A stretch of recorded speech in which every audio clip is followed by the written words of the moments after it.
भाइयों बहनों, आइए आज हम जिस युग पुरुष के बारे में बात करने जा रहे हैं उनके जीवन दर्शन की चर्चा करने जा रहे हैं। तो जानिए तो सही कि ये युग पुरुष है कौन, ये अवतारी चेतना है कौन, उन्होंने ऐसा क्या किया कि जिनको समस्त गायत्री परिवार अपने आराध्य इष्ट उपास्य और महाकाल के रूप में मानते हैं,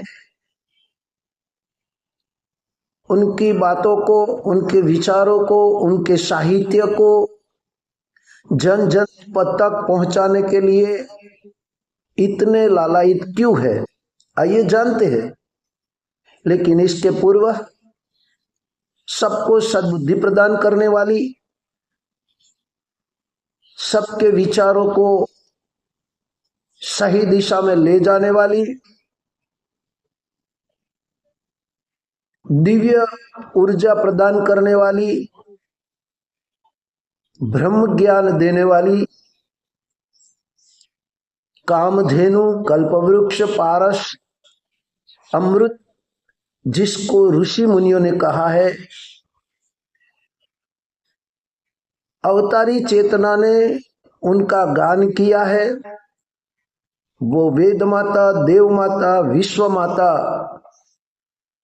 गायत्री का महामंत्र, गायत्री मंत्र एक साथ एक स्वर में उच्चारण करेंगे, भावना करेंगे कि माँ गायत्री की दिव्य चेतना, दिव्य प्राण शक्ति, दिव्य ऊर्जा, दिव्य तेज हमारे शरीर के कण कण में प्रवेश हो कर हमें ओजस, तेजस, वर्चस्व प्रदान कर रही है। माँ गायत्री के अनुदान वरदान हम सब पर बरस रहे हैं। हमारी बुद्धि, हमारे विचार उत्कृष्ट हो रहे हैं। इसी भाव के साथ हमारे साथ गायत्री मंत्र एक बार सस्वर बोलने की कृपा करें। ओम भूर्भुवः स्वः तत्सवितुर्वरेण्यं भर्गो देवस्य धीमहि धियो यो नः प्रचोदयात्। ओम नमोस्तु गुरवे तस्मै गायत्रीरूपिणो सदा यस्य वाङ्मृतं हन्ति विषं संसार संज्ञकम्। आत्मीय सज्जनों, सन्नारियों, परिजन भाई बहनों, एक अवतारी चेतना एक व्यक्ति के रूप में हमारे बीच आकर हमें उनकी शक्तियों से लाभान्वित करके अनुदान वरदान देकर गायत्री महामंत्र और गायत्री यज्ञ की ऊर्जा से अनुप्रेरित करके उन्होंने बताया कि बेटे, यदि जीवन में सफल होना है, यदि जीवन में कुछ पाना है, तो हमारी तरह भी आपको बोना और काटने वाला मंत्र अपनाना पड़ेगा। हमने हमारे जीवन में बोया है और काटा भी है, तो आप भी हमारे पथ पर चलकर, हमारे बताए मार्ग पर चलकर, हमारे विचारों को जन जन तक फैलाकर और आज की विषम परिस्थितियों में मानवीय चिंतन और मानवीय बुद्धि और मानवीय कर्म में विषक्तता आ रही है, उनको दूर करने के लिए आपको हमारी शक्ति लेकर, हमारे विचारों को लेकर, हमारे साहित्य को लेकर जन जन तक पहुंचना है और उनको जानकारी देनी है कि बेटे सावधान हो जाओ, अपने विचारों को बदलो, अपनी चाल को बदलो, अपने व्यवहार को बदलो और अपने आहार को बदलो और स्वस्थ, निरोगी, तंदुरुस्त और सुखी समृद्ध जीवन पाकर धन्य हो जाओ। इसी क्रम में आज हम देखेंगे कि हमारी आराध्य सत्ता ने 4 वेद, उपनिषद, पुराण, स्मृतियां का हिंदी भाषा में सरल भाष्य किया और 3200 से ज्यादा पुस्तकें लिखी, 4200 से ज्यादा गायत्री प्रज्ञापीठ और शक्तिपीठों का निर्माण किया। 16 से 40 साल की उम्र तक गायत्री मंत्र के 24 लाख के 24 महापुरस्रण संपन्न करके मां गायत्री को इस धरातल पर लाकर गायत्री मंत्र का प्रचार प्रसार जन जन में किया और आज ऐसी परिस्थिति है कि पूरे विश्व में गायत्री मंत्र का जप हर रोज 1 करोड़ से ज्यादा लोग नियमित रूप से कर रहे हैं। नियमित रूप से गायत्री यज्ञ भी पूरे विश्व में हो रहे हैं। तो इस दिव्य चेतना ने हमारे बीच आकर हमें जो अनुदान दिए है, वरदान दिए है, शक्ति प्रदान की है, उनके जीवन के बारे में हमें जानना चाहिए कि उनका व्यवहारिक जीवन का व्यवहारिक दर्शन क्या है। तो हमारे गुरुदेव बताते हैं कि बेटे आज की दयनीय दुर्दशा में ग्रस्त शरीर बल और बुद्धि बल से हीन मानव को इस विपन्नता से छूटने का पथ प्रदर्शन करने के लिए हमारे व्यवहारिक जीवन दर्शन को सभी को जानना चाहिए।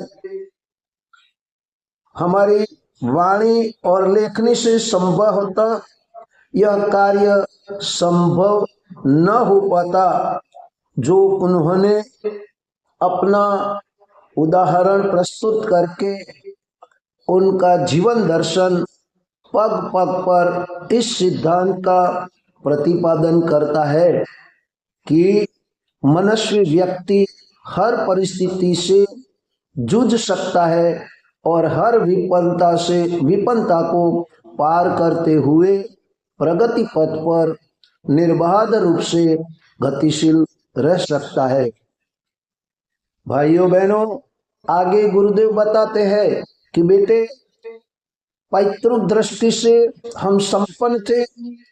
हमारे पुरखों ने, हमारे पिताजी ने 2000 बीघे जमीन और अच्छी पूंजी छोड़ गए थे।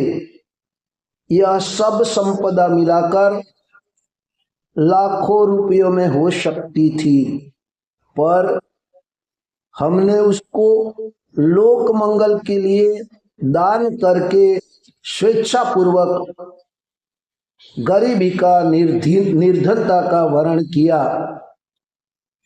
5-6 व्यक्ति के परिवार के लिए 200 रुपये मासिक खर्च करके हमने हमारे परिवार का निर्वाह किया।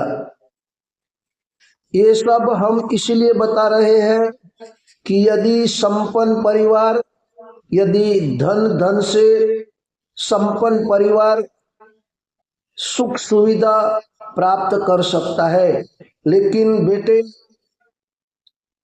जिनके पास पैसा नहीं है, निर्धन है, वो भी अपने मनोबल से, अपने संकल्पों से अपने कर्तव्य से, अपनी सोच से भी सुखी संपन्न परिवार की तरह सुखी रह सकता है, आनंदित रह सकता है और सुख शांति भरा जीवन जी सकता है। हम हमारा ये आदर्श प्रस्तुत इसीलिए करते हैं कि लोग समझे कि पैसा महत्व का नहीं है, धन महत्व का नहीं है।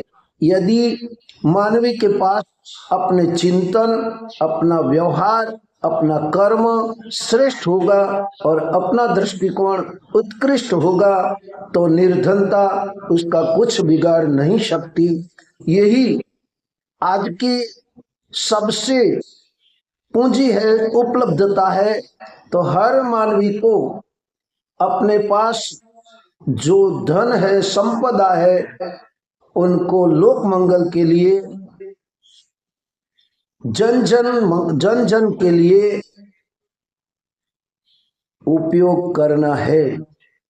इसलिए गुरुदेव ने प्रज्ञा को पुराण में बताया कि बेटे परिवार की व्यवस्था कैसी होनी चाहिए, हमारा जीवन कैसा होना चाहिए, वो सब हमारे आदर्श जीवन से सबको बोध लेना है और अपने जीवन को सही ढंग से परमात्मा को समर्पित करके उनके बताए मार्ग पर चलकर प्राकृतिक जीवन जीकर प्राकृतिक संपदा को, शक्तियों को प्राप्त करें और हम हमारे जीवन को धन्य बनाए जो परमात्मा ने हमें इस महान मनुष्य जन्म देकर हम पर बहुत बड़ा उपकार किया है, बहुत बड़ा आभार किया है। तो आइए हम सब जाने कि हमारा जीवन कैसा होना चाहिए। प्रज्ञा पुराण में परिवार व्यवस्था प्रकरण में यही तो बता गया है कि आपके परिवार में, आपके जीवन में आप समाज के एक अभिन्न अंग हो। तो इसी से हमें ये भी सोचना चाहिए कि हमारा कर्तव्य क्या है, भगवान ने हमें क्यों भेजा है। तो इसी बात पर परम पूज्य गुरुदेव कहते हैं कि बेटे संघर्षपूर्ण जीवन ही सफलता का मूल मंत्र है। यदि जीवन में सफल होना है तो संघर्ष करना पड़ेगा। इसलिए कहा है संग्राम जिंदगी है, लड़ना उसे पड़ेगा, जो लड़ नहीं सकेगा आगे नहीं बढ़ेगा, आगे नहीं बढ़ेगा, आगे नहीं बढ़ेगा। आज की बात समाप्त।